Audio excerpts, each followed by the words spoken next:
anak-anak kita, anak-anak rantauan untuk pulang, betul tidak? Bila saya kata anak Negeri Sembilan, saya kena sambut pulanglah. Anak Negeri Sembilan, anak Negeri Sembilan, anak kita di rantauan, pulanglah dan bersedialah mencipta sejarah. Matlamat malam ini majlis mengumumkan saudara sudah melebihi angka 6,000 di seluruh dewan ini. Saudara-saudari, bersama dengan kita di Seremban ini gelombang biru, kita kena birukan lobak, boleh atau tidak? Kita birukan nilai, boleh atau tidak? Kita birukan lenggeng, kita birukan ampangan. Bersama dengan kita, sila bangun dan lambai calon ampangan Dr. Rafael. Bersama dengan kita tadi juga Saudara Razali Abu Samah atau Marvelous, calon Sikamat. Saya minta untuk semua berusaha. Masa berbaki sangat penting. Mereka sedang membayar, mereka sedang membeli maruah orang Negeri Sembilan.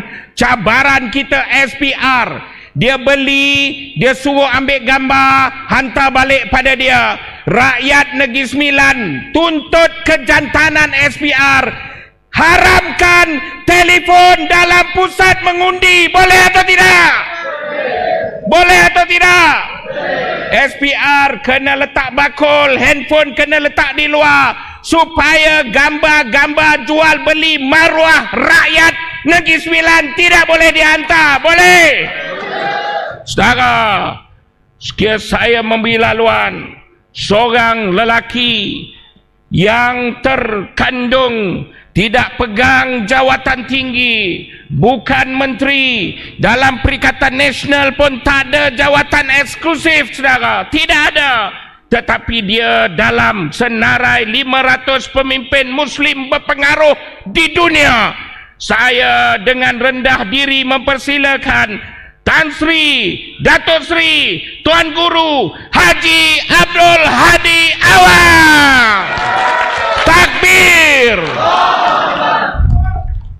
Takbir.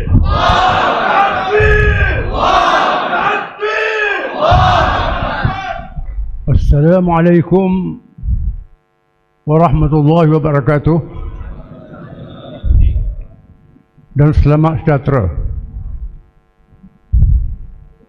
Alhamdulillahi rabbil alamin wa bihi nasta'in wassalatu wassalamu ala rasulillah wa ala alihi wa sahbihi wa man wala. A'udzu billahi minasy syaithanir rajim. La yanhaakumullahu 'anil ladzina lam yuqatilukum fid din wa lam yukhrijukum min diyarikum an tabarruhum wa tuqsitu ilaihim innallaha yuhibbul muqsitin. Wa in minhakum 'anil ladzina qataluukum fid din wa akhrajukum min diyarikum wa tawaharu 'ala ikhrajikum an tatawallahum wa man yatawallahum fa ulaika humuz zalimun. Allah menyebut dalam Quran, Allah tidak melarang kamu mengadakan hubungan yang baik dengan orang-orang yang bukan Islam, yang tidak seagama dengan kamu, yang tidak memusuhi kamu, yang tidak memerangi kamu, tidak menghalau kamu dari tanah air kamu, tidak merampas kuasa kamu. Kalau kamu berbuat baik pada mereka dan berlaku adil, Allah mengasihi orang-orang yang berlaku adil kepada.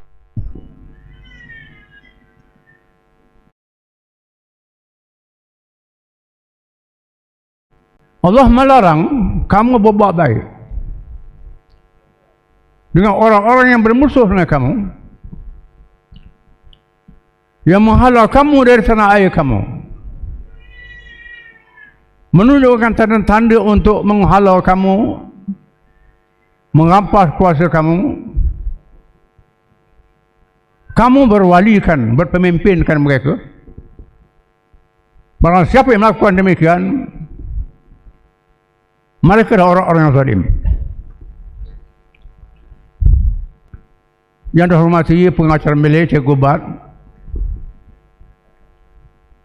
yang berhormat Ketua Pembangkang Dr. Sri Hamzah Zainuddin, Merakap Presiden Parti Wawasan, semua pemimpin parti dan wakil pemimpin daripada Pakatan Nasional dan Barisan Nasional, NGO, ahli yang berhormat, semua yang hadir yang saya kasihi sekalian. Tak berapa hari lagi rakyat Negeri Sembilan lebih peluang untuk memilih pemimpin, memilih kerajaan, wakil-wakil mereka dalam Dewan Negeri untuk tadbir negeri.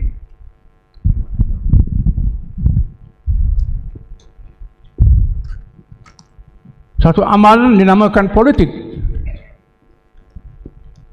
merupakan salah satu perkara yang penting Allah menjadikan manusia di atas muka bumi. Makhluk manusia yang berbeza dengan makhluk yang lain, tidak macam makhluk gaib, malaikat dan jin, tak macam binatang yang tak ada akal, tak macam kayu dan batu yang tak bergerak. Manusia dijadikan berjasad, dapat dilihat anggotanya, punya akal, punya hawa nafsu yang dikawal oleh akal, tak macam binatang. Mereka hidup sendirian, berkeluarga dan bermasyarakat. Dengan sifat-sifat ini Allah menetapkan mereka berada di atas muka bumi, di alam dunia, untuk menjalankan 3 tugas. Yang pertama, menyembah Allah, Tuhan mencipta alam, menandakan kesyukuran kepadanya. Yang kedua ialah berpolitik, mentadbir urusan dunia. Yang ketiga, memerintah dengan adil kepada semua. Allah jadikan manusia semuanya adalah satu keluarga, walaupun berbagai bangsa. Quran menyebut, Ya ayuhan nas, inna khalaqnakum min dzakarin wa untha wa ja'alnakum syu'uban wa qabaila lita'arafu inna akramakum indallahi atqakum. Wahai manusia, kami yang kamu asalnya daripada Adam dan Hawa, 2 ibu bapa saja. Kemudian setelah beribu-ribu tahun berkembang menjadi berbangsa-bangsa dan bersuku kaum, supaya kamu berkenalan, berhubung, bermasyarakat antara satu sama lain.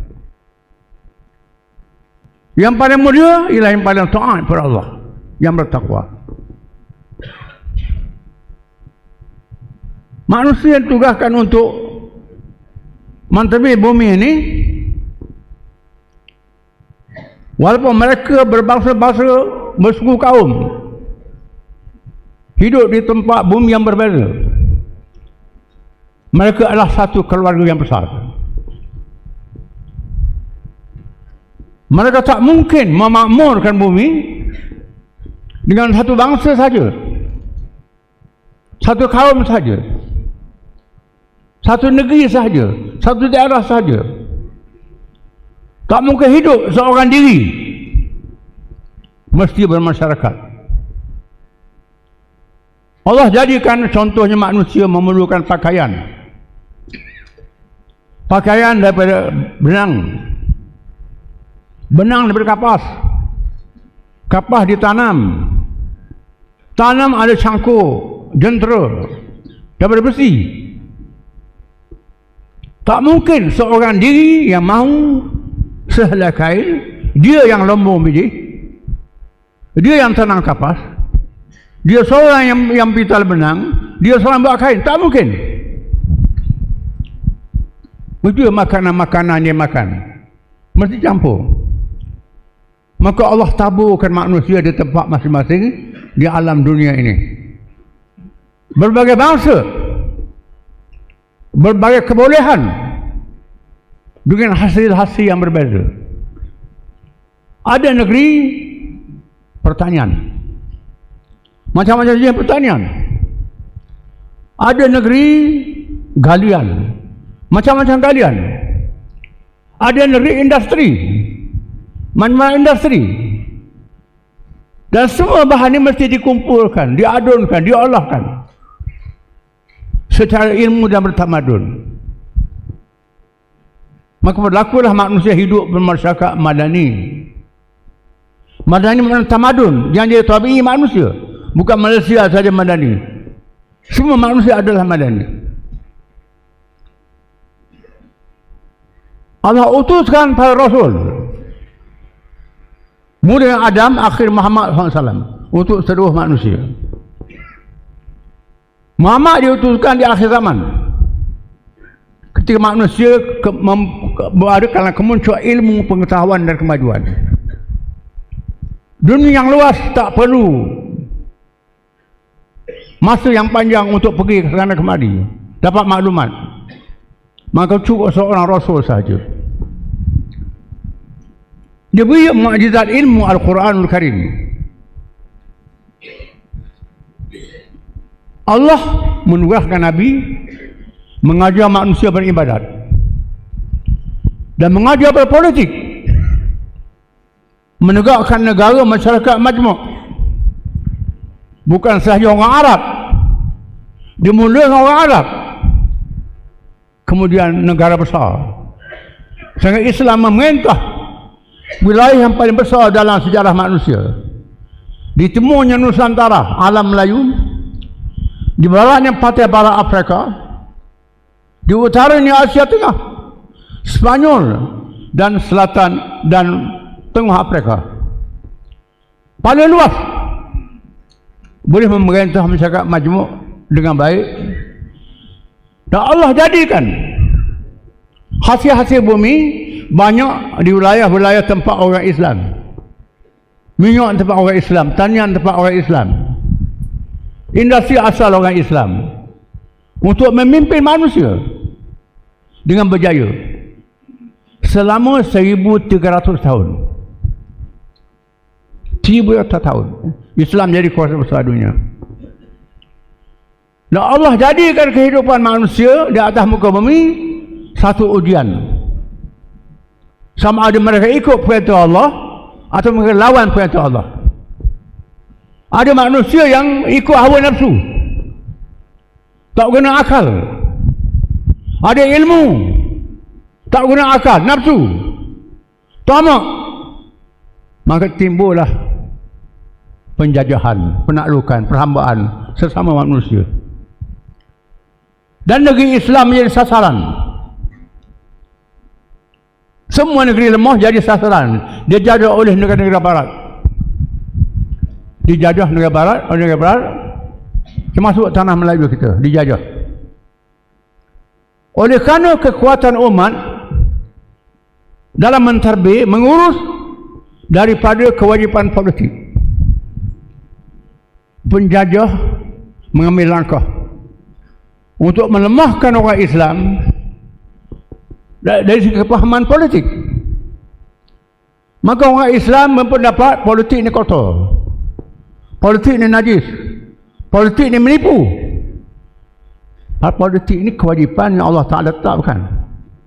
Kelebihan sangat besar kalau mereka sangat adil. Akibat serangan pemikiran ini, orang Melayu jadi jahil. Sebab itulah mereka merancang untuk melemahkan orang Islam memimpin seluruh manusia. Kita saksikan bagaimana masyarakat Melayu Malaysia yang agama Islam ini, walaupun Tuhan tetapkan orang Melayu di tanah Melayu, mereka tak fanatik. Mereka semua kaum datang ke sini. Seorang keluarga Cina, keluarga India boleh hidup di kampung Melayu, boleh meniaga, boleh tak jadi masalah. Ini sifat Islam yang masih ada pada orang Melayu. Ini mesti sedar. Semua kaum kena sedar. Malangnya orang Melayu dilemahkan kepahaman politik. Kerana nak menghalang orang Melayu, dia memimpin memerintah negara. Macam orang Arab juga. Dia halang, dia rujuk nak Israel. Dia tak mahu orang Islam memimpin. Ini yang berlaku. Maka berlakulah kejahilan politik. Politik ini maknanya memerintah negara, memilih pemimpin. Bila ada pilihan raya, orang Melayu tak mahu keluar mengundi. Tak, kan politik ini tak penting. Tak mahu keluar mengundi. Ini dididik, diajar oleh penjajah. Tak mahu keluar mengundi. Menyebabkan orang lain keluar mengundi. Menyebabkan kuasa mereka akan hilang. Ini menimbulkan ketegangan di masa yang akan datang. Perpecahan sama kaum masa akan datang. Akan berlaku begitu. Ini agenda British untuk mengadu dombakan negara kita. Mereka mula dengan Singapura. Singapura ialah pusat penjajahan British di Asia Tenggara. Bila Perang Dunia yang kedua berlaku, banyak anak-anak jajahan menolong pihak Amerika dalam Perang Dunia kedua, lawan Jepun, Jerman dalam perang itu. Banyak korban. Jadi askar pihak Amerika lebih ramai daripada orang Eropah lagi. Lalu mereka janji nak beri kemerdekaan kepada negeri Asia dan Afrika, nak beri kemerdekaan, termasuk tanah Melayu. Bila nak beri kemerdekaan, dia rancang supaya pinggirkan orang Melayu daripada politik. Ini sengaja dibuat begitu. Singapura tahun 1955, pilihan raya zaman British, pra kemerdekaan. Daripada 25 kerusi, 26 kerusi, sengaja diatur Parti Barisan Buruh, Labour Front Party. Ketuanya David Marshall, seorang Yahudi, bukan orang Melayu, bukan orang Cina, bukan orang India. Dia peguam yang banyak bela buruh bela ni, menyebabkan dia ketua parti menang pilihan raya. UMNO yang ada masa itu 3 kursi je. Sekarang biar 3 kursi je UMNO. PAS kosong. PAS dah ada. Kosong, tak boleh deposit. Parti-parti kecil, Cina ada, India ada. Maka dibuat kerajaan campuran. David Marshall jadi ketua menteri. Datuk Hamid Jumat jadi timbalan ketua menteri. Dia merintah dengan cara mencabut kuasa politik rakyat yang sebenar dan diatur ketua apa, sehingga kita mencapai kemerdekaan. Buat pilihan raya 59, tanah Melayu merdeka dulu, Singapura merdeka kemudian selepas masuk Malaysia. Diatur pilihan raya 1959. Dalam raya itu PAP yang dipimpin oleh Lee Kuan Yew yang bersama kecinaan yang ekstrim, dimenangkan dalam pilihan raya Singapura, sehingga daripada 50 kursi 40 kursi dia menang. Lalu dia memerintah Singapura. Kita semua tahu Singapura ni ialah tanah Melayu yang dijual pada British. Ini cerita lah, cerita jual negeri ni. jual pada British, kalah juri dan sebagainya. Dia takluk jadi land sana. Kemudian bila ditubuhkan Malaysia ditubuhkan untuk strategi perang dingin antara blok barat dan blok timur. Blok barat iaitulah Amerika, Eropah, negara barat, blok barat. Timur ialah Rusia, Soviet Union, China dan sebagainya. Mereka belahkan negeri Asia Tenggara. Setelah mereka bagikan dulu antara Belanda, British, Perancis dan sebagainya, belah lagi satu blok barat, satu blok timur. Blok barat ditubuh Malaysia, blok timur Indonesia dan sekutunya. Ini blok timur. Berlaku konfrontasi Malaysia dengan Indonesia. Satu kaum konfrontasi banyak perang. Ini British punya kerja. Kemudian tahun 1963 ditubuh Malaysia. Singapura dimasukkan dalam Malaysia. Lalu parti PAP, pimpinan Lee Kuan Yew, menubuh cawangannya di Tanah Melayu. Tanah Melayu. Dan kita kena sedar bagaimana British meletak kaum berbagai-bagai di Tanah Melayu ini. Dengan penduduk asal orang Melayu ada di sini. Dibawa anak jajahan daripada China, Hong Kong dan sebagainya, dibawa ke Tanah Melayu untuk dia kerja lombong, letak di bandar. India dibawa bekerja di estate. Melayu kawasan pendalaman sengaja diatur. Dia atur masyarakat oleh penjajah British dengan tujuan untuk jadi bom jangka, untuk dia jajah lagi. Aku asli negara kita. Ini cara dia susun, diatur. Maka berlakulah walaupun kita telah mencapai kemerdekaan, ketegangan hubungan antara kaum. Kaum Cina menguasai ekonomi di bandar, kawasan-kawasan maju. Orang India di estate itu dalam keadaan sebiar dan miskin. Orang Melayu, Bumi Putra sebagainya dalam kemiskinan. Begitu. Timbul ketegangan. Berlaku peristiwa 13 Mei yang terkenal. Berlaku meletup peristiwa 13 Mei. Masa itu PAH dengan UMNO bergabung untuk selesaikan masalah. UMNO melalui perikatan, UMNO MCMIC, PAH dengan beberapa parti di bawah dia bergabung untuk selesaikan masalah hubungan kaum ini. Yang perlu kita sedar, perikatan UMNO, MCMIC dan PAH ini sama-sama berjuang kemerdekaan, tuntut kemerdekaan daripada British. Apa yang menarik, semua parti ini bekerja sama pasal menuntut kemerdekaan untuk menentang perlembagaan Malaysia yang digubah oleh British.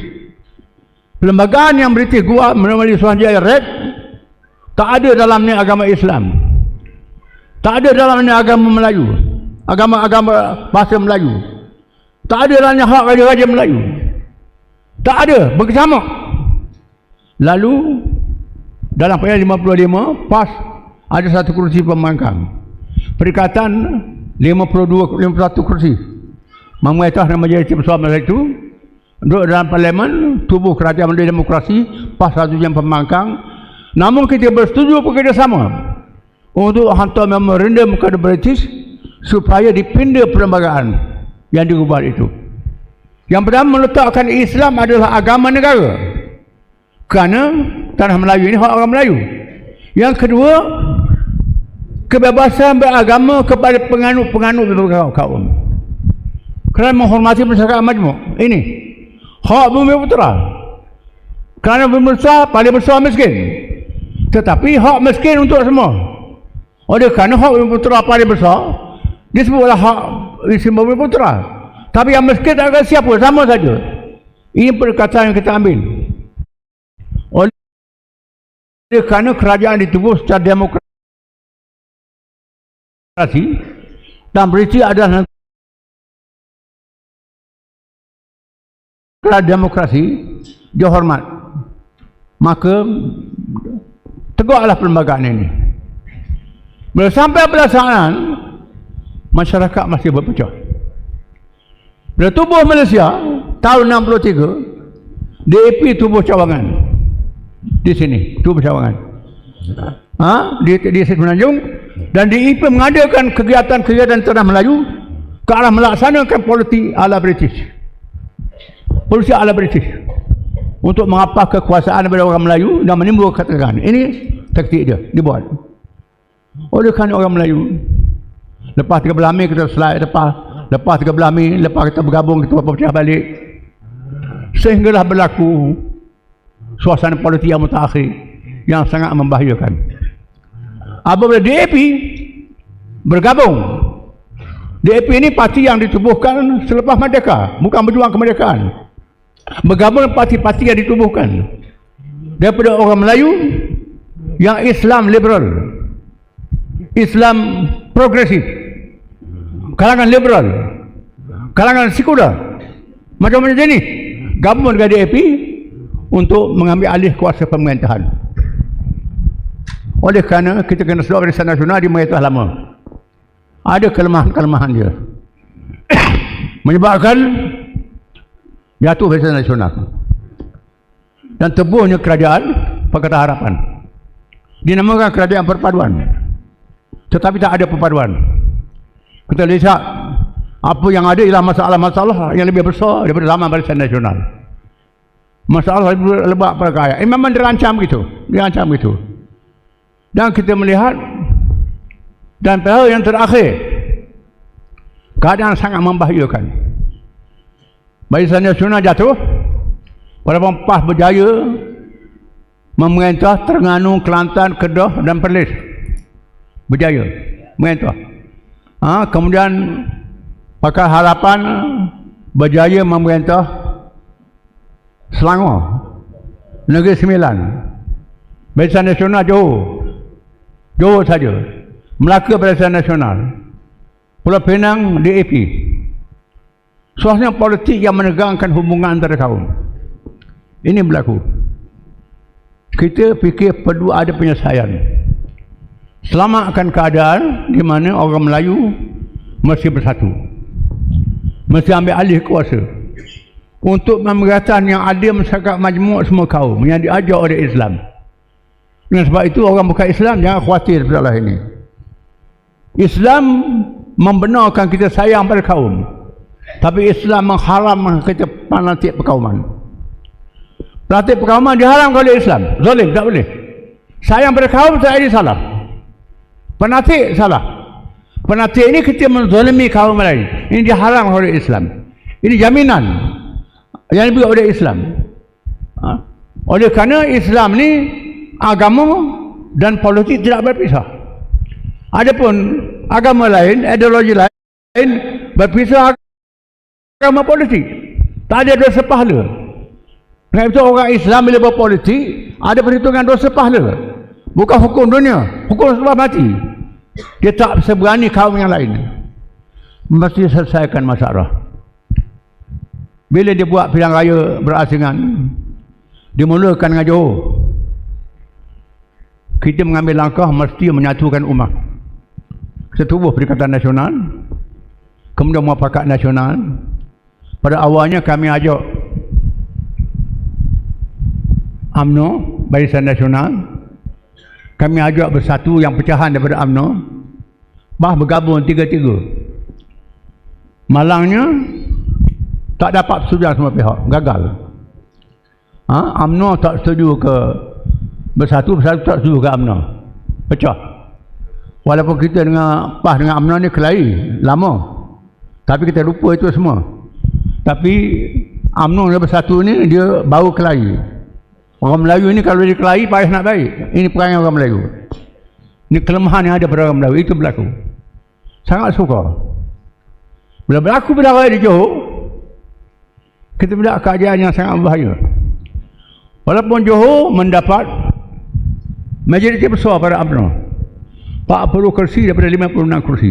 Besar. Tapi bila saya melihat barisan calon-calon PS yang begitu rupa, tokoh-tokoh yang besar, kami bimbang Johor akan jatuh. Akan jatuh UMNO, kuasa akan jatuh pada kuasa yang lain. yang merosakkan negara. Kami mengambil langkah mesti selamatkan Johor. Maka Pakatan Rakyat bertindak. Kita buat Pakatan Rakyat. Dan Pakatan Rakyat juga ada perpecahan pula. Bersatu dengan bersatu. UMNO pula pecahan. Kita nak satu orang Melayu, nak satu dengan kaum lain lagi. Rumit kerjanya. Kita nak satukan. Tapi kita ambil dulu. Dalam perpecahan bersatu, wawasan lebih besar daripada bersatu yang asal. Mengapa mengambil alih Perikatan Nasional, menggabungkan wawasan. Oleh kerana satu langkah yang kita nak ambil di Negeri Sembilan, Negeri Sembilan lebih bahaya pada Johor. Apabila Pakatan Harapan 17 kursi, UMNO 14 kursi. Pakatan Harapan sudah memetah Negeri Sembilan. Masyarakat majoriti tidak adalah orang Melayu. Ini bahaya. Kami ambil langkah untuk buat undi kepercayaan melalui Dewan Negeri, di mana 14 daripada UMNO bergabung dengan 5 daripada Perikatan Nasional, 3 PAS dan 2 bersatu, boleh tukar kerajaan. Malangnya 2 daripada bersatu ditarik. Gagal. Terpaksalah kita semua bilang, ya, buat Johor dulu. Bila buat Johor, kami berfikir di Johor ni UMNO kuat. Boleh menang insya-Allah.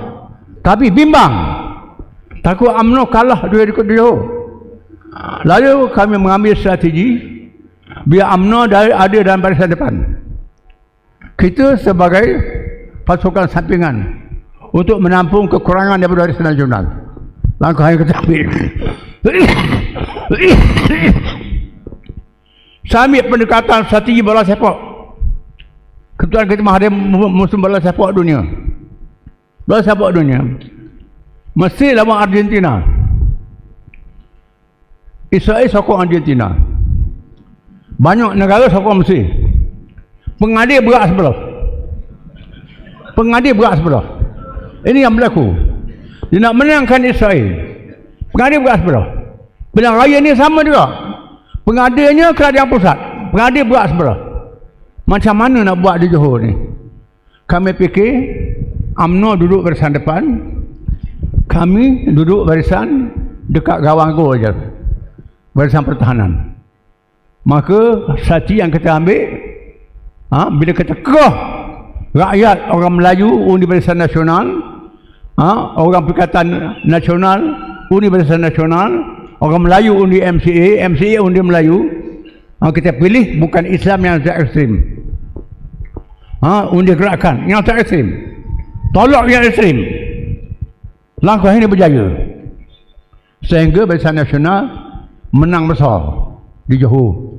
Orang tanya, mengapa PAS kosong? PAS jaga gol. Tak ada gol lah. PAS dengan wawasan jaga gol je.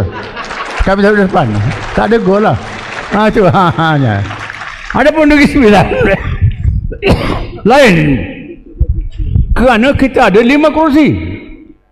Di mana barisan nasional ada 14 kursi. Keadaan kita ada. Satu yang kita ambil ialah supaya kita ada pasukan penyerang sama barisan nasional. Buat strategi pasukan yang lain. Ini langkah yang kita ambil di Johor. Tapi Negeri Sembilan tetap didominasi oleh barisan nasional. Sebab itu mengambil pendekatan kita kerjasama barisan nasional. Negeri Sembilan barisan nasional yang pimpin. Menteri Besar barisan nasional. Kerana dia yang besar di sini. Ini kita buat keputusan begitu. Tapi kita nak supaya gerakan pengundi ni yang penting. Di mana tempat yang kita bertanding, Perikatan Nasional bertanding, barisan nasional tak bertanding. Kita tak lawan barisan nasional. Kecuali parti Bunga Raya yang pergi kacau. Yang kita percaya, itu cerita lain lah. Kita lah untuk nak pecah undi. Kita percaya insya-Allah tak ada kesannya. Cuma kita harap supaya sama ni betul-betul berlaku. Saya ulangi seruan sekali lagi, supaya orang-orang Perikatan Nasional, PAS dan wawasan bekerja juga kawasan barisan nasional. Undi barisan nasional. Begitu juga orang barisan nasional bekerja kawasan yang PAS bertanding. Ini undi kawasan bertanding. supaya kita mendapat kemenangan. Ini mesti, ini arahan saya. Daripada PAS, saya arah orang PAS, kawasan Barisan Nasional, undi Barisan Nasional, dan kerja untuk mereka. Wawasan pun sama. Ini Barisan Nasional, ini kerja sama. Ini satu strategi baru yang kita atur. InsyaAllah, kalau menang Negeri Sembilan, kita atur lagi. Kerana kita perlu mendekat kemarahan DAP. DAP merancang perancangan yang sangat merosakkan negara. Bukan nak tadbir negara, nak memerintah negara. Meneruskan kerja-kerja penjajah. Di antaranya, bila Parti Harapan menang pilihan raya, kita lihat bagaimana ada kalangan yang berani mencabar Islam dalam perlembagaan, mencabar raja-raja, mencabar bahasa Melayu sebagai bahasa kebangsaan, mencabar hubungan kaum. Ini boleh merosakkan. Bagaimana Parti Harapan merancang untuk mengadakan pilihan raya PBT, tak PBT, perbandaran PBT, di mana pilihan PBT ini dibatalkan kerana nak hadapi masyarakat yang disuruh oleh British. British sengaja menyusun supaya kawasan bandar Cina semua majoriti, yang India estate, yang di orang Melayu pendalaman. Kalau benar PBT ini, maka kawasan bandar akan dikuasai oleh satu kaum saja. Satu kaum saja. DAP yang mengurus satu kaum saja. Ini merosakkan hubungan bandar dan luar bandar. Ini pun jangka orang bukan Islam kena sedar. Ini merosakkan. DAP nak kuasa je, PN nak kuasa je. Dia tak boleh hubungan kaum ni. Ini kena sedar. Akan berlaku begitu. Dan sebab itulah kita menentang pilihan PBT ini. Di mana PAS pada awalnya bekerjasama dengan DAP, kerjasama dengan parti keadilan, kerjasama untuk menentang salah laku, tentang keadilan.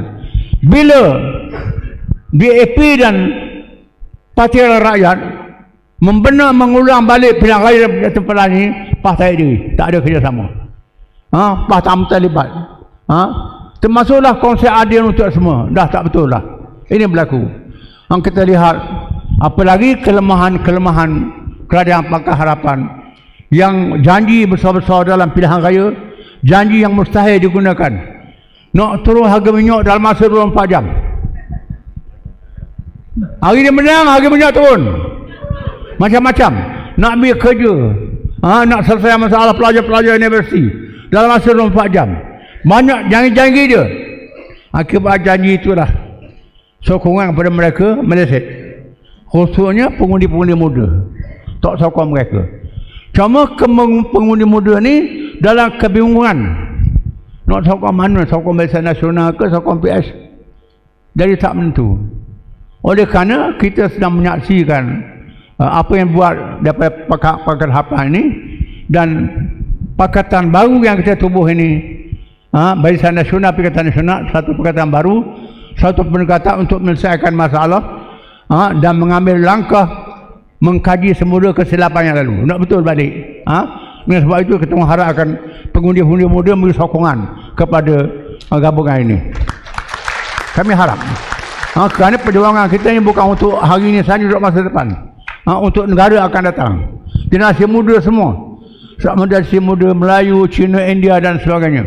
Kita mahu kita hidup dalam masyarakat yang harmoni, yang adil untuk semua. Masyarakat yang tidak zalim. Walaupun orang Melayu memimpin, tetapi bukan Islam terlibat dalam politik. Islam membenarkan semua kaum terlibat dalam politik. Yang memimpinnya ialah orang Islam. Mengapa? Kerana Islam ada dosa pahala. Dan Allah menjanji orang Islam ni pun, Tuan kata wa'in tertawalah qauman gharakum. Kalau kamu orang bangsa Melayu yang Islam tak ikut Islam, Tuhan tukar kaum lain. Macam orang Arab, dulu dia ikut Islam, dia jadi bangsa yang perkasa. Bila orang Arab tak ikut Islam, tukar bangsa Turki, tukar bangsa Kurdis, pimpin dunia Islam. Alam Melayu sama juga.